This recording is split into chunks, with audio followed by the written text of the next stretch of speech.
And as for Cyberpunk, yes, like I said, Pikachu's, I played it, I just never finished it. I was just turned off by the fact that I got to customize my character and made my V pretty handsome, but then I couldn't see him. What's the point of customizing a character in a first person only game anyway? Alright, team, let's see. Alright, can you live a normal life in Cyberpunk 2077? Let's find out. Alright, 3, 2, 1, go.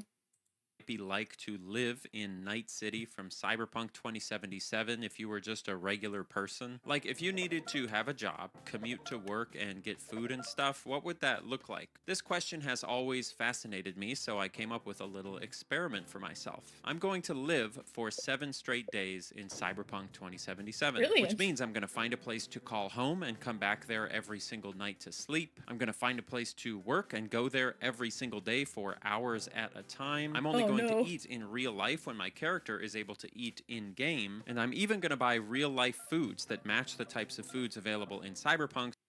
Real-life foods, my goodness. So what does a Cyberpunk diet consist of? You got Holobites here, of course. Neat cola soda, of course Coca-Cola. You got your brew, of course. A 1-to-1 match. Burrito, spot on. Got a nice cold there, cold one there. Got chocolate milk, chalky milk. For daring dairy. And then that. And that. He's matching it 1-to-1. Off to a good start already.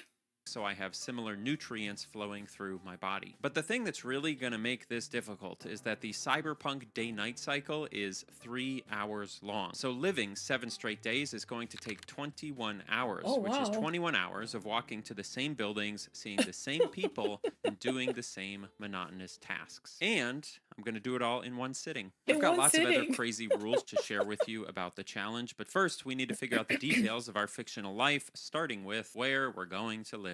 There are a variety of housing choices in Cyberpunk 2077, from humongous mansions and swanky penthouse apartments to tents on the side of the road, but we're not looking for something fancy. We're looking for something just like in real life, right? You either got a penthouse or you got some dinky tent on the street. That's the big city life for you, and why I can never live in the big city. Extremely average, like the type of place your normal working class person would live. And Night City has the perfect option: mega buildings. You probably noticed these huge skyscrapers with giant numbers on the side while playing Cyberpunk, but if you have attention problems, you may not have really put together that these buildings are all apartment complexes that the people of Night City live in. And according to the lore, each of these buildings is supposed to contain everything that a person might need to live, including food, places to hang out, entertainment, and common areas. They're sort of like hamster cages, but for people. In fact, the apartment you receive at the start of the game, the one that's owned by the protagonist V, is in Mega Building number 10. I thought about just using that one for this exercise, but it felt a little bit too nice for an average guy like me, so instead, we're gonna put our no-name average person over here in Mega Building number 8, located in the neighborhood of Japan. Number 8, not a bad In number. order to access our apartment, we're gonna have to head to the upper levels of the building by using this elevator, which has TVs that blast news and advertisements in your face 24/7. We'll be riding this thing twice a day, every day for a week, which is going to matter later, so we better get used to it. Our cozy little apartment is going to be out the elevator to the left and right up these stairs. You'll notice that technically this door isn't actually functional in the game. There's not really an apartment here, but thankfully I know how to edit a YouTube video, so I can do a little trick, and voila. This is where you and I are going to be living from now on. A small studio-sized apartment complete with everything we need. A bed to sleep in, a bathroom to bathroom in, a computer to play Cyberpunk on, and a kitchen to do nothing, because there is no kitchen. In fact, no apartments in this game really have kitchens, which is a problem we're going to contend with when we talk about how the people of Night City find food. We can also change our clothes here, which honestly, all these considered, I think I could take a small apartment like this. It'd be the perfect size for me. Well, the lack of a kitchen is pretty rough. You know, you're stuck eating whatever's being served downstairs. But other than that, a nice cozy little studio, just a bed in the corner, your desk in the corner. Honestly, for an average person, I'd be happy with that. That'd be more than enough space for me, especially just me and a cat. Perfect. Will be super helpful after we get home from work each day, depending on the type of place that we work at, I guess. We'll have to figure that out next. Let's see what kind of clothes we have. Oh, wow. Are those me undies? That's crazy. No way. welcome to the sponsorship. So, really quick before I tell you something got an ad here, MeUndies are the greatest underpants ever, and if you need underpants and you've never tried them before, you should try them. They offer a full refund if you don't like them and want to send them back, so there is no risk to you. Give them a try. Okay, with that said, a month or two ago, I did a MeUndies sponsorship, and I told you guys that I was going to buy the MeUndies t-shirts because I wanted some comfy new t-shirts, and I did. Let me grab it for you. Here it is. This is my white MeUndies t-shirt right here. It's a little wrinkly because I'm bad at doing my wash. This t-shirt, just like their underwear, is insanely comfortable. It's made out of that same, comfortable shirts. So similar, incredibly comfortable fabric. I was wearing it while traveling recently, and I realized something really cool about it. Even that's better than regular apartments, you know? So anyway, nice that's true. so the apartments here tend to be pretty rough as well. That I realized I can actually clean my glasses with it, and it does as good or better a job than a dedicated microfiber cloth. It would also technically work on, I guess, your phone camera lens, screens, anything else you would clean with a microfiber cloth, but I don't know if you'd want to wipe your computer screen with a shirt that you're actively wearing. But whatever, do whatever you want. Yeah, don't do did that. not tell me to tell you this. I'm just telling you just to prove that I actually do engage with their products. I use them all the time. I'm wearing their underwear right now. Anyway, knock out all your holiday gifting needs today with MeUndies. Right, I forgot to tell you they have holiday themed stuff if you're into that sort of thing. Personally, brilliant. Not really my bag, but a lot of people like it, so they've got it. To get exclusive holiday deals up to 50% off, go to MeUndies.com/AnyAustin and enter promo code AnyAustin. That's MeUndies.com/AnyAustin. Promo code AnyAustin for up to 50% off. Anyway, let's get back to our miserable average life where we live in a tiny apartment in a disgusting dystopian city. So we found our apartment, and now we need to figure out where a normal person might work. And in my mind, there's really only one good option for entry-level work in a giant city: food service. Sure, we could pretend to be a street vendor or a janitor or whatever. Yeah, if it were me, yeah, I would definitely find something in. Actually, I've been a custodian before, a janitor. I'd argue it's a much easier job, an easier job than food service. Because for like food service, you need to get yourself a food worker's card, something like that.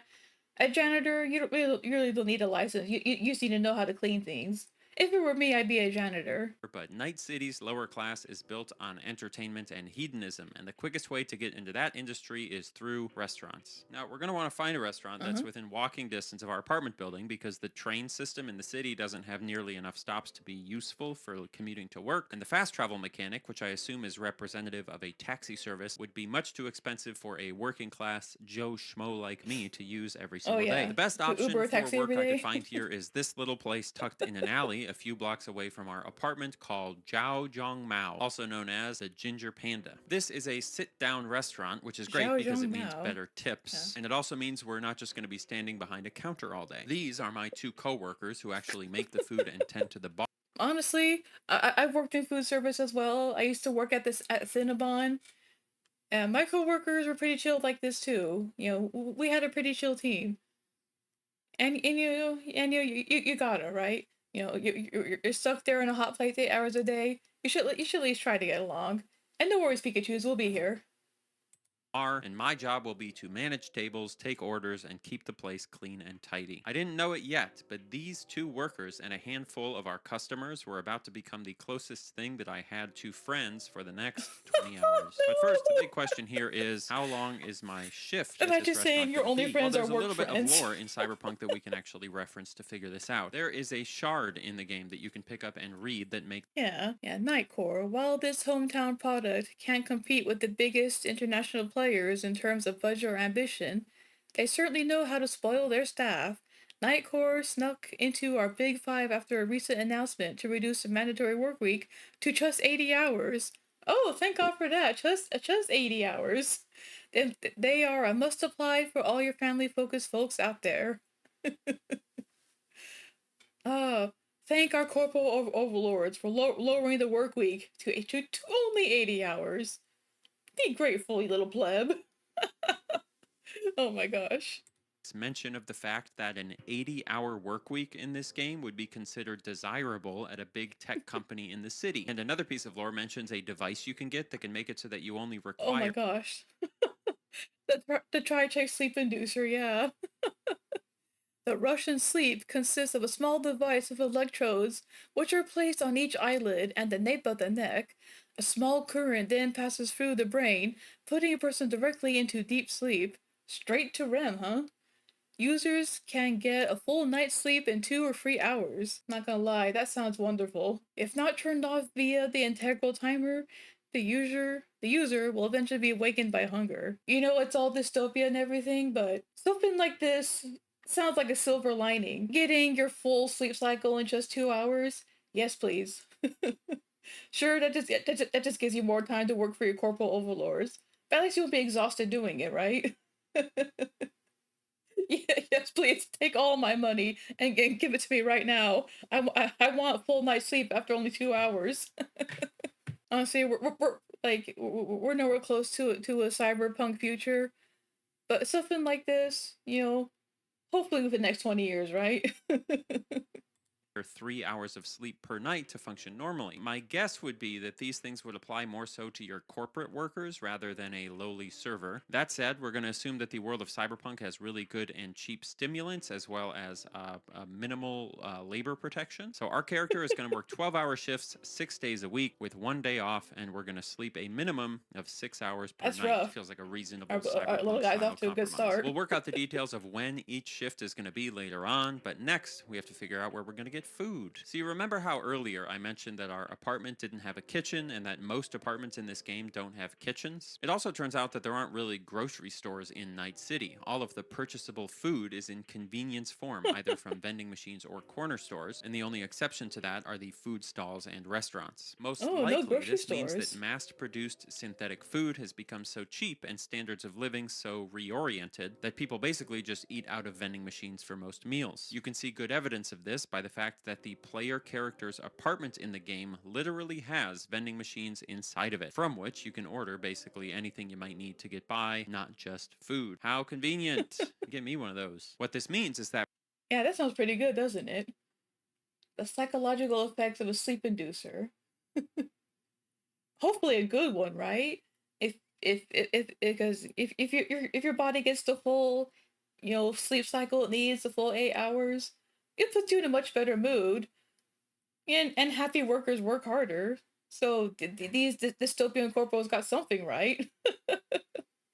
rather than fitting in a grocery run on our commute to and from work, we really just need to remember to grab something out of a vending machine a couple of times a day or stop at one of the food stalls. With that taken care of, we really just have one more thing to sort out before we can begin. Recreation. That would include socializing, entertainment, fulfillment, relaxation, anything that we do with our free time that isn't directly tied to surviving. In real life, we have lots of options for this, at Yeah. least ideally, including public parks, hiking, going out to bars or clubs, playing video games, and so on. And in Cyberpunk, we kind of have the same options. By far, the most common leisure activity in the city is drinking or some variation of chemical escapism. This can be done in restaurants and Chemical bars, but also just escapism. on the street, meaning that Night City likely doesn't have open container laws, or at least not ones widely enforced. Most people also have access to a computer of some kind, which we can assume means Yeah, it's people not are too still shabby, is scrolling it? on the internet and playing video games, possibly doing other things with their computer. Green spaces like parks, as you can imagine, are not very common,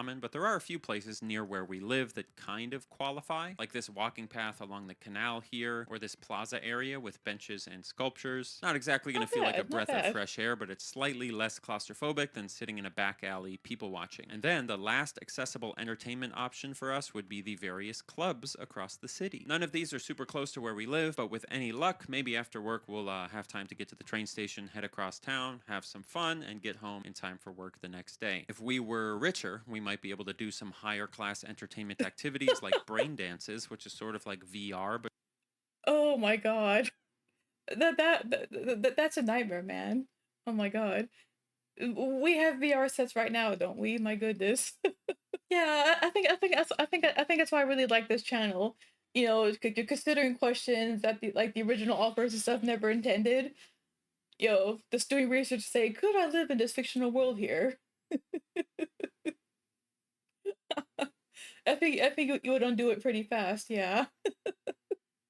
for your whole brain. But for our purposes, our options for joy and fulfillment are basically going to be limited to the classics: gaming, drinking, dancing, and going for walks. All the good stuff. With these Yeah. logistical things figured out, we're starting to get a pretty good idea of what an average life in Night City might look like, at least on paper. Long hours at work, substances to keep you going, minimal time for relaxing, and doing your best to scrape together some kind of meaning in a pretty unforgiving world. Which is kind of our job All you as can do, people really. on Earth, too. All you can do. Cyberpunk just exaggerates the circumstances a little bit, but just listing out these facts about life doesn't actually make me feel like I truly understand what day-to-day life here would be like. The only way to figure out what day-to-day life here would actually be like is we're gonna have to live it for 7 straight days. So like I Here said we up front, go. each day in Cyberpunk is apparently about 3 real-life hours long, which is extremely long as day-night cycles in video games go. Minecraft's day-night cycle, for example, is only 20 minutes. Red Dead Redemption 2's is 48 minutes, and Skyrim's is longer, but it's still just barely over an hour. And that means that in order to live...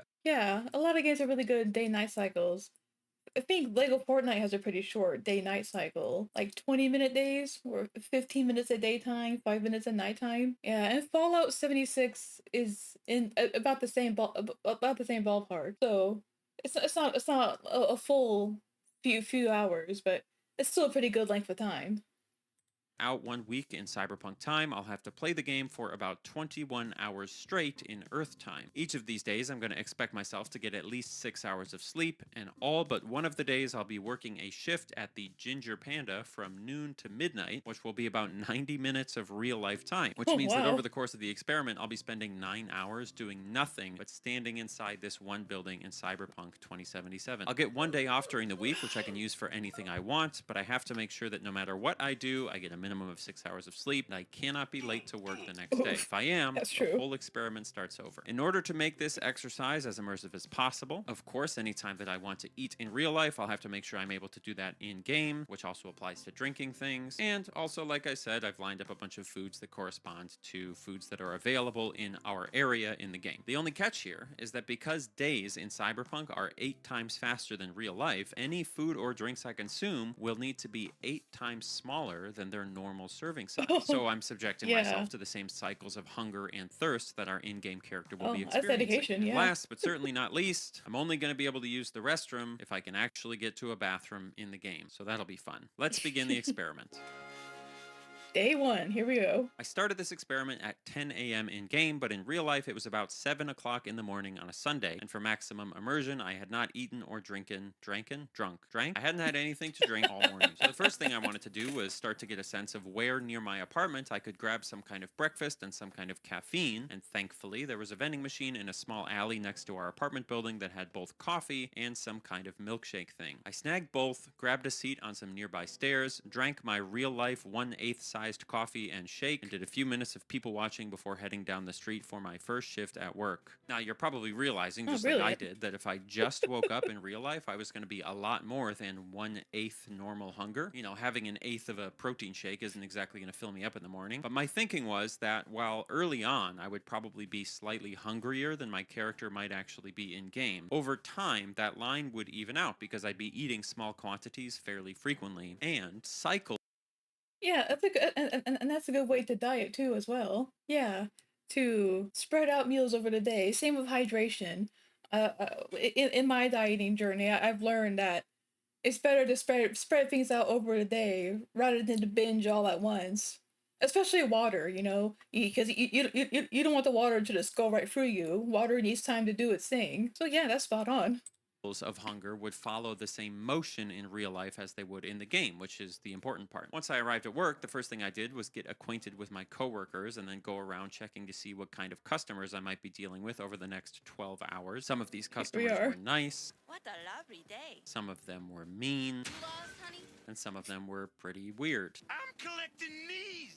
I got 7. Pretty quickly, it became clear that this was going to be a real test of my patience, and it dawned on me that I was going to have to find a way to kill 90 minutes, not just once, but 6 separate times inside this one-room restaurant that had basically no interactive objects in it, all while pretending to do a job that doesn't actually exist in Cyberpunk 2077. To put that in perspective, that means the time I would have to spend doing nothing but staring at the walls of this restaurant was roughly the length of a feature film. Just like a real life job. A feature film, I'd be listening to the same 2 voice lines from the same 10 or 15 NPCs, hearing the same 4 Just like a songs real on job. loop, and watching the minutes slowly tick by on the clock in the upper right of the screen until it hit midnight and I could leave. So I did what you would do at any job where you want to pass the time. I gave people names so I could keep track of them and talk to them. The 2 most important ones are the owner of the restaurant here, who I decided to call Armando, and the line cook over here I named Lucille. The rest of the cast just kind of slotted in place around them. Throughout the day, not a single new NPC came into the restaurant, and none of the ones that were there left. But I did start to find myself relying on some of the more entertaining voice lines to lift my spirits as the long hours started to get to me, including this one. Forward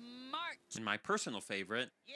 What's up in the big world? So anytime I found myself getting bored, I would go strike up a conversation with one of these NPCs, chit-chat with them until they said my favorite voice line. Yeah? What's up in the big world? And then move on to the next one. Forward march. Eventually, 10 o'clock rolled around, all the NPCs popped out of existence except my 2 main coworkers, and all that was left to do was pretend to sweep and bust the tables, say goodbye to my new boss, and head out into the... Oh my god, no. Cleaning... Oh my god. I work closing shift at Cinnabon. People who just leave their trash on the tables and everything. Oh... Like, sure, I get it. It gives me something to do. You know, it's their job. It's okay. Don't worry. Just leave it all there. But still, like, you can make it a little bit easier on the poor workers, right? Back to Mozambique. To Cinnabon. Oh my gosh. night that gave this city its name. I had to be asleep by 4 a.m. if I wanted to get up at 10 a.m. for my shift the next day, but as any good food service employee knows, you can't end your first shift at a new restaurant without a celebratory drink. It was 9 a.m. on Sunday, by the way. So I had a seat at a little stall that served some kind of high-quality intoxicant called Calavera Feliz, filled up my shot glass with 1/8 of a shot of this liquid, and threw it back while advertisements blared in my ears telling me about a sweepstakes where I could win a trip to a luxury casino in space. Send the word SPACE to 7299 for a chance to win a one-week getaway. This was the first moment that I felt something interesting during this experiment. With the taste of Calavera Feliz still on my tongue and the relief of no longer being inside that building in my heart, I listened to this guy on the TV tease me with a life of luxury I knew I would never have. And I looked around at the late-night crowd wandering through this alley with the litter everywhere and the grimy tabletop I was sitting at, and I got a tiny feeling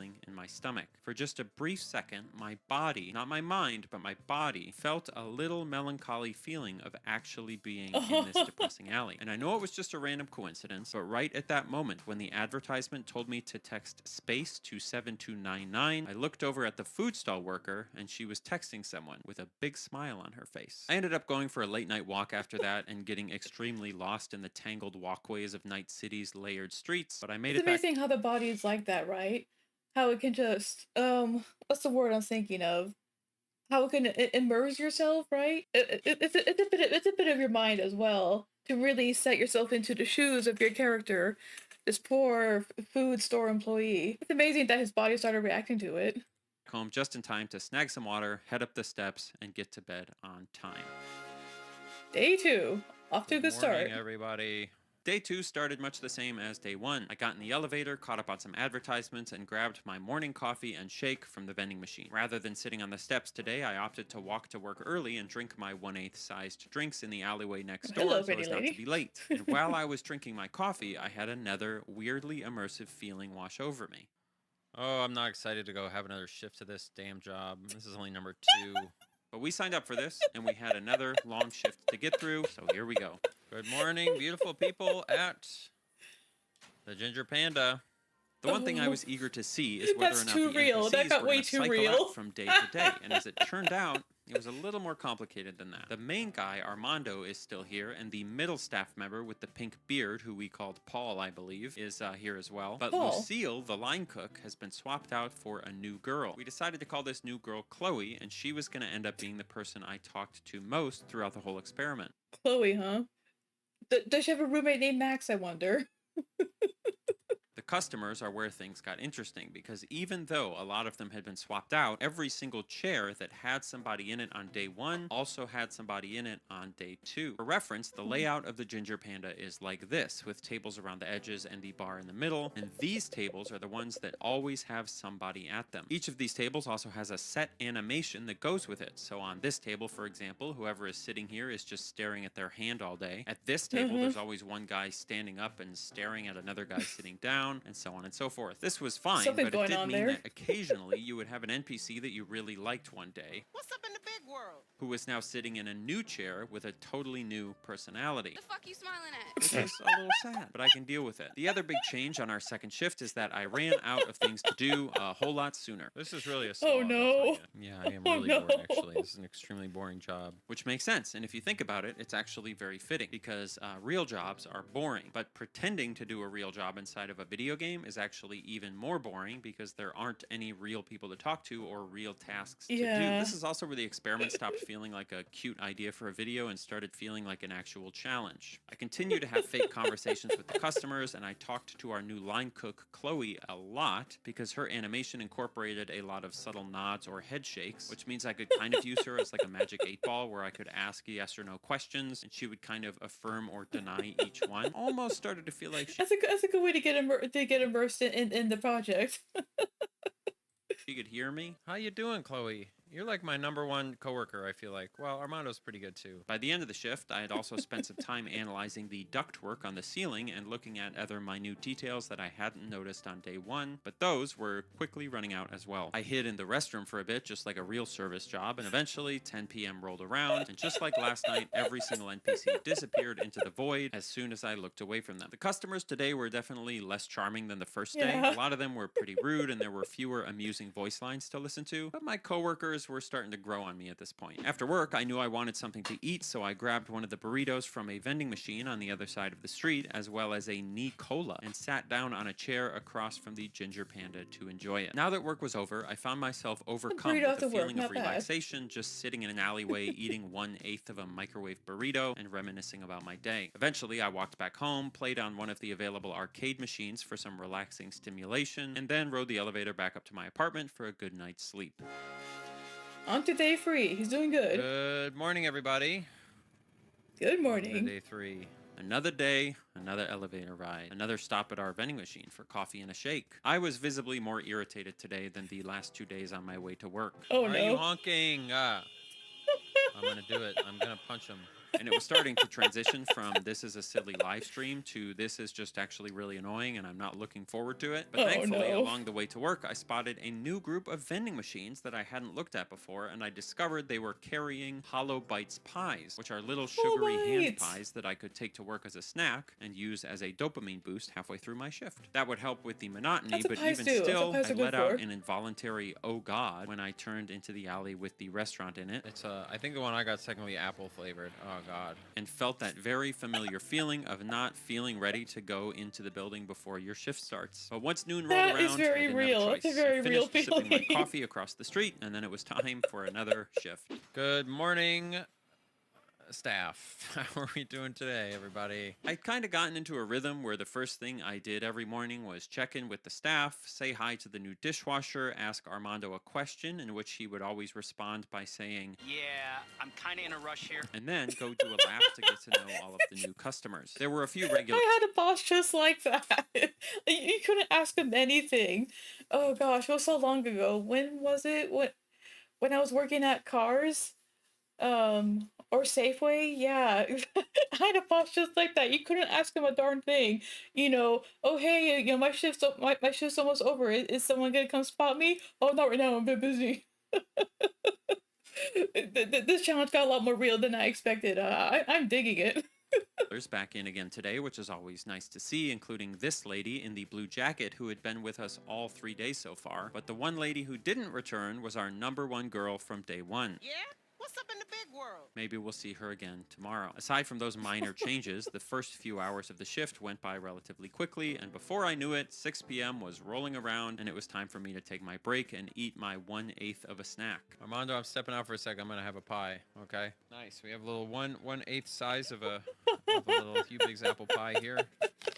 We were getting pretty deep into the experiment at this point, and a lot of Exactly funny like things real were starting to life. happen to my relationship with the game. For one, I was feeling the day-night cycle a lot more than in a normal playthrough. Most of the time, when you play a game like Cyberpunk, you don't need to sleep, you don't need to be anywhere at a specific time, whatever. So forcing yourself to do those things makes you intimately aware of how time is passing and how the energy shifts throughout the day. And that adds a whole other layer of immersion, almost like it's like we got a VR headset, but instead of being for our sense of sight, it's a VR headset for our sense of time. The other thing that happened is that once I finished eating my treat, the last 6 hours of the shift dragged. If you watch my face, you can see that I'm visibly getting tired and starting to vent to the customers about it. You have nothing better to do? Believe me, lady, I wish I did. And it only got worse when I really thought about where I was in the course of the whole challenge. Because we were just now getting to the end of day 3, which meant we hadn't even reached the halfway point yet, and I was already completely over it. It's like I condensed all the novelty of the first few weeks of a new job into just a few short hours by maximizing my own boredom and suffering, and combining it with the familiar taste of food and the familiar flow of time. And through that combination of sensory inputs, I had hijacked my nervous system into believing that this restaurant was my life. And to be fair, that's exactly what I wanted. I wanted the part of a job where the novelty is gone and you're just grinding through the days legitimately annoyed. I was pretty wiped after work, so after I finished, I ate my burrito, headed home, and spent the evening planning out what to do with my day off, which was going to be on day 5. Day 4, he's getting there. Welcome, everybody, welcome to day 4. I had a real pep in my step today, and it felt good to have something new to look forward to tomorrow after seeing nothing but Crescent Avenue and the inside of the Ginger Panda for just like in real life, just like oh yeah. So sometimes the day before your day off is better than the actual day off, right? Because you got the like what passive dopamine of knowing, you know, oh, tomorrow's my day off. The anticipation is sometimes a bit better than the actual day off. Isn't that weird? It's so weird. For 10 straight real-life hours. A dust storm of some kind had moved in overnight, giving our walk to work a new atmosphere, and I was enjoying the ambiance so much that I was nearly late. I slammed my coffee in the alleyway next door, took a deep breath, and headed in for my last shift before our day off. Good morning, everybody. Armando, how are we doing? Good morning. Just like yesterday, we've got a mix of recognizable faces and a few newcomers, and all of the same animations are playing out at all of the same tables. Just Two like of in our real favorite life. regulars have returned today, including Blue Jacket Lady and the cool girl with the black sunglasses, Oh, as she well is as some cool. of the other minor characters. One of my favorite guys that I didn't mention yesterday is back today, but this time he's on a date. Additionally, Aw, in the he's on a seat date at the back now. of the restaurant, we have a familiar voice. Yeah? What's up in the big world? So that's going to be a great boost for our mood. Oh, she got a throughout the haircut. shift. That's I nice. also continue to chat with our line cook, Chloe, which is always a great way to pass the time. Chloe, strong silent type. I saw that pan flip. Nice work. How's your soup feel?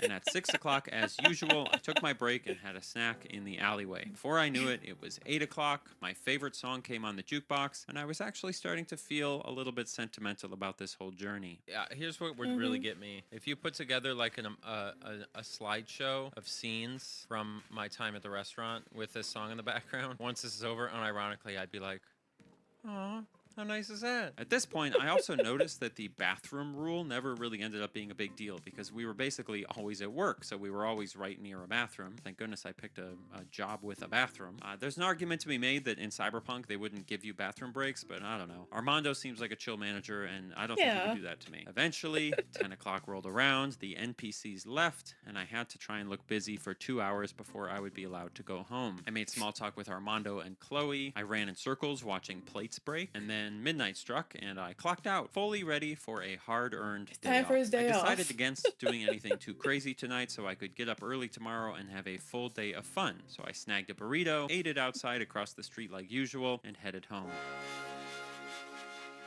Good morning, folks.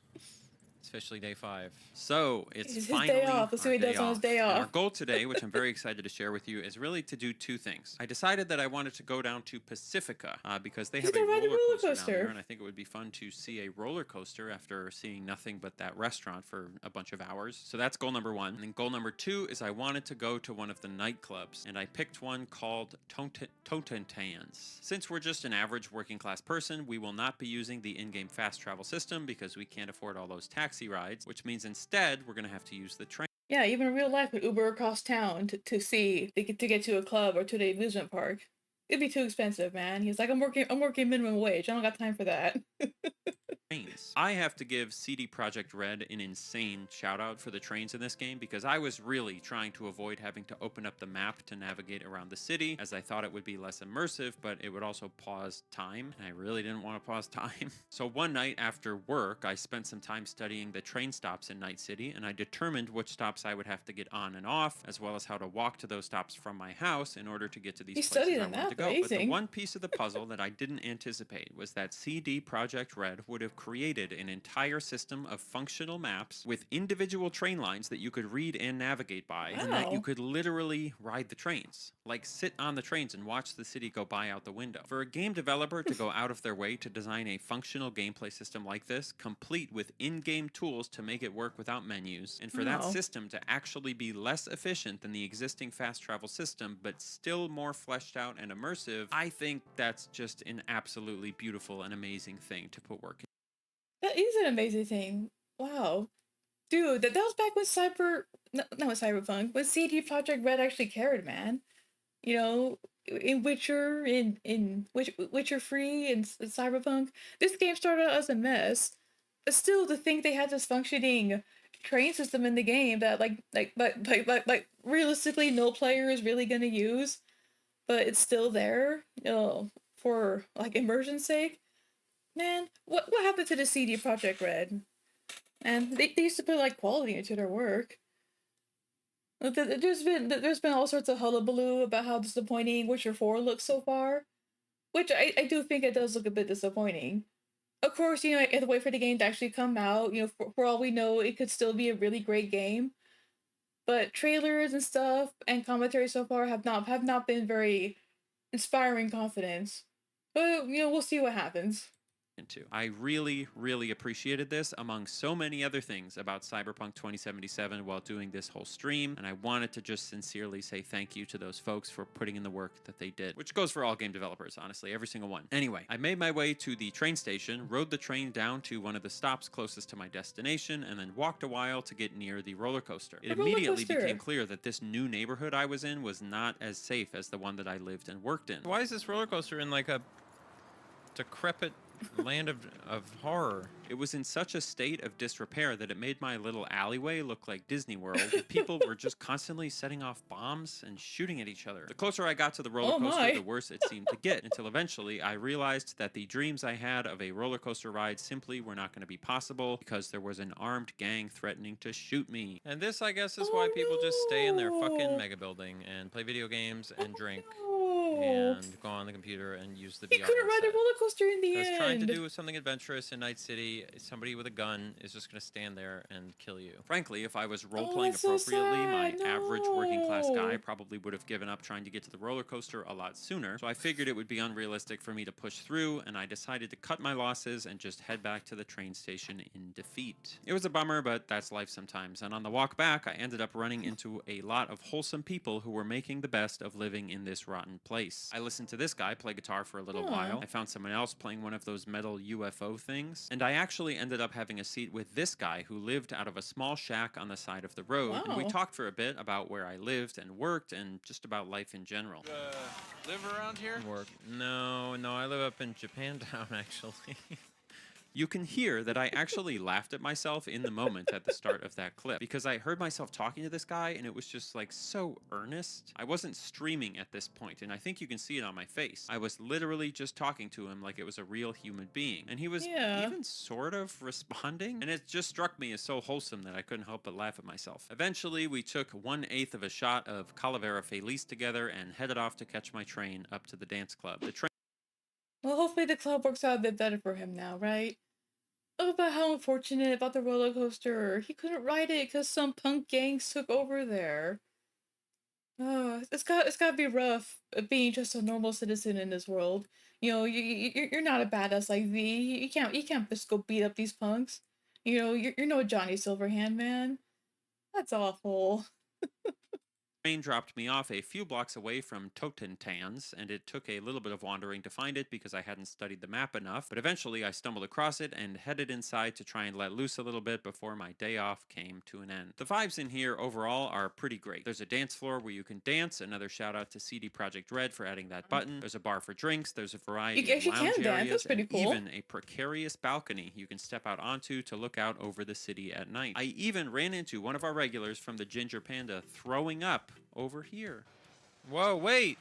Oh dear. This is that guy! We did a lot of fun stuff at the club, but there were really two moments that stuck out to me. The first one was, after dancing to some techno music on the floor for a while, they started to play a song that I didn't like. So I went over to the bar to grab a drink and catch my breath, and then I decided to head out of the main area of the club and out onto that precarious balcony where I found two other people. One of them was just chilling, enjoying the view, and the other one was having a panicked phone conversation. Now, if you've never spent time going out to bars or clubs or parties, I cannot tell you how spitting of a feeling this was. Going from a super loud environment with lots of strobe lights flashing to a relatively quiet, calm area outside in a city is such a subtle, real moment that I've experienced countless times in real life, and to see it in this context, especially after having spent so many hours pacing back and forth inside of a restaurant, was really captivating. Yeah, I've only ever gone to a club like once in my life, just once. It was way too loud and noisy for me. I had to step outside, and that sudden quiet, it is a really great feeling. I don't know. It's something about the shift from loud to quiet. It allows your brain to calm down, and I guess when the cool down happens, it creates that strange feeling, doesn't it? Amazing how the game can capture that feeling. And then the other moment that really stuck with me was later in the night. I was thinking about heading back home, but I decided to dance to one last song, and when I got onto the dance floor, I ran into this guy who I decided to dance with, and his dancing animation was so enthusiastic, it was so engaged with me, that I legitimately felt like I had a real moment with a real person at a loud club, like one of those missed connections, you know? I've thought about that guy every day since finishing this challenge. But all good things must come to an end, so I said my goodbyes and headed back out onto the street and walked towards the train station. On the train ride home, I was basically completely silent and staring out the window. At this point, I had been streaming for about 13 hours, so fatigue was really setting in. But if you're gonna hit a point of fatigue, having it happen right after a night out at the club is pretty fitting. By the time I was getting home, the city was coming alive again and the sun was coming up, but I still had just enough time to get my full 6 hours of sleep and head back into work the next day. Back to work after a day off. Good morning, everybody. Welcome to day 6. Back to work today, and unfortunately, we learned that the city requisitioned our favorite vending machine last night, so we're going to have to come up with a new morning routine. It took his vending machine away. Where's our vending machine? Plus, we're in a little bit of a rush on account of waking up late. So we snagged a Nicola, one of those Hollow Bites pies, and decided to just tough it out until the end of our shift for a proper meal. All my How food real? service How very homies real? know what that's like. Good morning, everybody. We're back in the restaurant for our final 2 shifts, and I was unironically excited to tell my coworkers about my day off. I think part of it was that I had actually grown a little attached to them and I was feeling parasocial, but it also had the added benefit of giving me something stimulating to do to pass the time. Unfortunately, our #1 listener, Chloe, had the day off, and Lucille, who you might remember from day 1, had returned to work as our line cook. So that's a bummer, but Armando was still here, so he would have to do. Now, funnily enough, the guy we ran into at That sucks when your work friend, the one person that you vibe with, it's their day off and now they're not there. No one to bounce off of. Just you and the other coworkers. When the work friend is not there that day, you really feel it.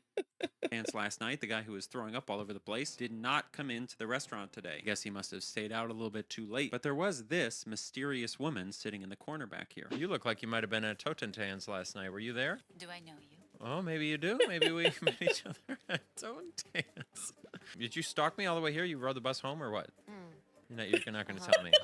You're not going to tell me. Got it, that's fine. I had entered a flow state with the NPCs by this point. I was having full bi-directional conversations with them, despite the fact that each of them only had 2 spoken lines, and I was basically able to do it with every single one of them every single day, including one of my favorite recurring conversations on day 6 with one of our favorite regulars in one of our favorite seats. This is the What's Up in the Big World lady from day 1, but today she's having an existential crisis in front of a steaming pile of dumplings, and I was trying to cheer her up when I accidentally made a disturbing observation about her elbows. Replacing your elbows with fake elbows. That is weird, because think about that.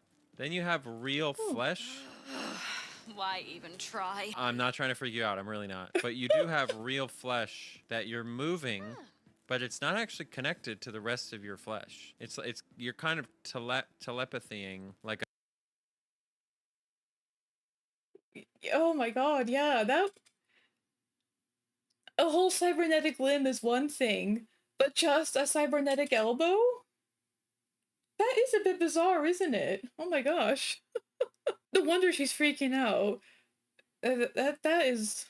I didn't even notice that before. Wow.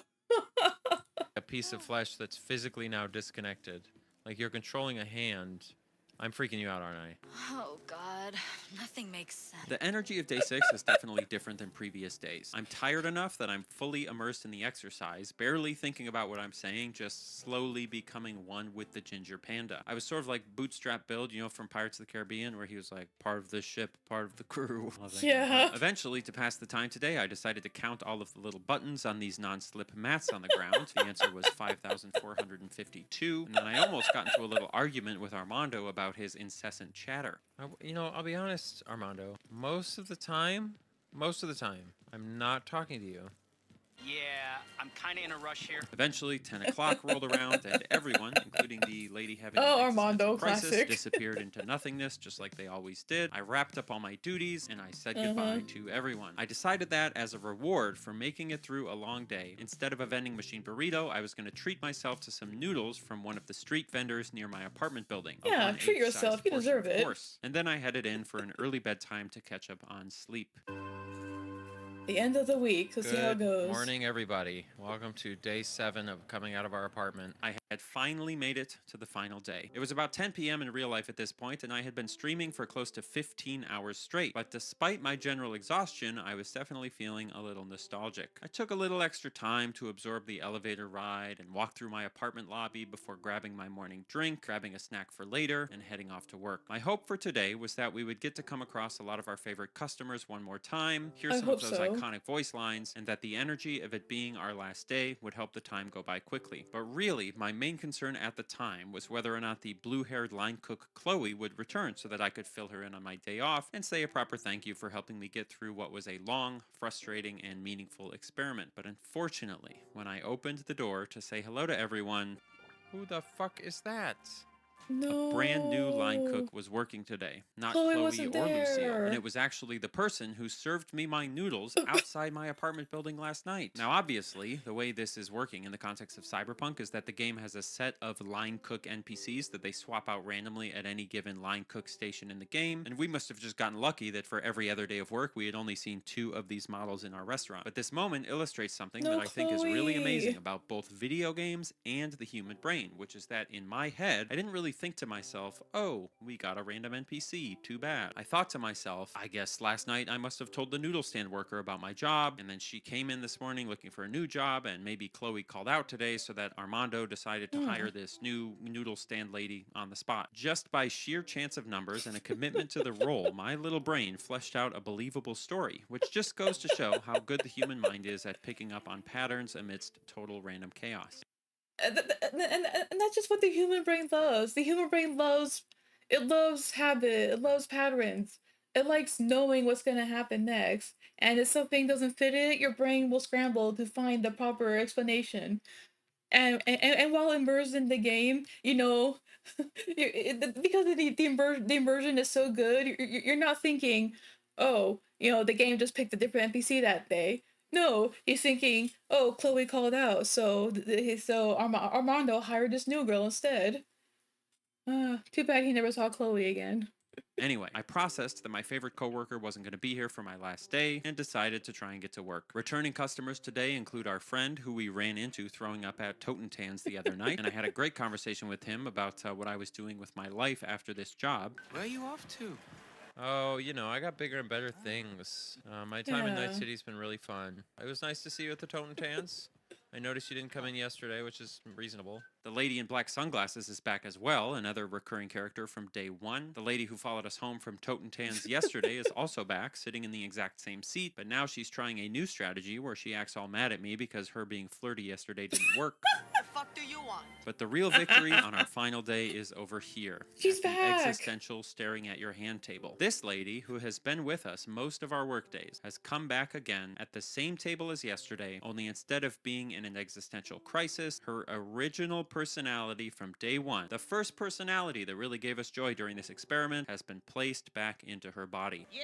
What's up in the big world? It was What's up a in the big beautiful little world? full What's circle moment, up? and it almost made up for the fact that some of the other people we wanted to see today At weren't least gonna make she it in. was As the there. day wore on, the novelty wore off, and I started feeling lazy and getting bored, similar to a real final shift at a restaurant. I didn't really want to pretend to bus tables anymore. I didn't want to pretend to sweep at the end of the day, and I didn't want to pretend to make small talk with our new line cook. She had rude energy. The one new thing She I had noticed on rude this shift was that energy. the jukebox over here wasn't centered with the tables or the pillars. It's like 10% too far to one side, which is neat because it means that every single day I had come to work, I found new things to notice. I never ran out, no matter how much time I spent walking back and forth. After another hour of working, it was nearly 10 p.m., and it was time for one final round with all the customers before they disappeared into the void. I'll be honest, saying goodbye to everyone here was a weird combination of relieving, but also sad. I'd successfully hijacked my nervous system by forcing myself into such strict behaviors for so long that I was actually feeling kind of melancholy about all these weirdos. And there are a Yeah, lot it's of time to say lessons you could take goodbye. from that about the nature of getting immersed in a piece of art, but for me, I think my main takeaway is something I've always said on this channel. If you want to get more out of something, put more into something. This goes for games, it goes for movies and other forms of art, but it also goes for your relationships, your health, and your life overall. It's not always easy. Sometimes it's incredibly tiring and frustrating and annoying and dumb and long and arduous, but those Yeah. feelings aren't actually that big when you're walking around a restaurant earnestly saying goodbye to a whole bunch of background lines of code that look and act like really weird human beings. Before I knew it, 10 o'clock rolled around. You know, he's 100% right. You know, you just gotta put your heart into it, no matter what you do. You know, take a bit of pride and care, even if it's bussing tables at a fictional restaurant where you're not actually doing any bussing, but you're pretending that you are. You know, creativity, imagination. That's like it's a true sign of intelligence in a way that you to make pretend. You know that and separating that you know that it's not real, even if it can feel real, and it gives you perspective into your real life. I think that takes a certain kind of intelligence to do that. And everyone was gone for the last time. I quietly did my closing duties and then, just before the end of the shift, asked Armando if he would do a shot of Calavera Feliz with me to celebrate my last day. And he responded in the only way that he knew how. Okay. We took it together, sort of, and I took one last a cool look boss at the place there, I had still a just cool spent boss. so many hours inside of before heading out back towards home to eat one last meal of noodles outside my apartment complex. Little did I know, the game had one final surprise for me. Remember how I said that it seemed as though the lady who served me noodles last night ended up coming in to get a job at the Ginger Panda, taking Chloe's place? Well, you're not going to believe who ended up working at the noodle stand outside my apartment in her place. Chloe? No fucking way. It's Look who's at Chloe! the noodle stand. He's not Now, I'd like to Chloe tell you that I again! sat down at this noodle stand, ate my noodles, and reminisced with Chloe about the long week I had just had. But unfortunately, in my excitement, Oh I my God. accidentally hit the red button, punched one of her customers in the back of the head, frightened her away, and caused the cops to No. But the important thing here is that now we know she's still out there. Somewhere in Night City, Chloe Oh, is no. there. And not just in my game. no. She's somewhere in your game, too. I'm Minnie Austin. Thanks for watching. Oh no! Oh my god, he found Chloe again, and then we scared her away.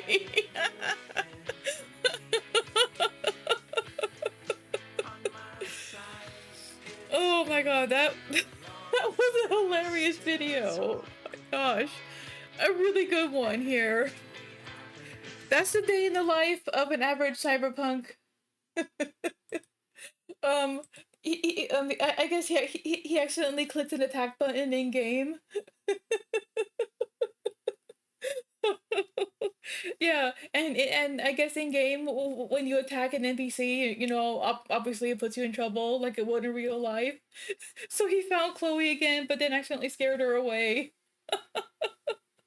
Yeah, there's a video, y'all. Give it a watch yourself. Give it a like. It was so funny, but also a bit insightful too. Just just how life goes on, you know, even in video game in real life.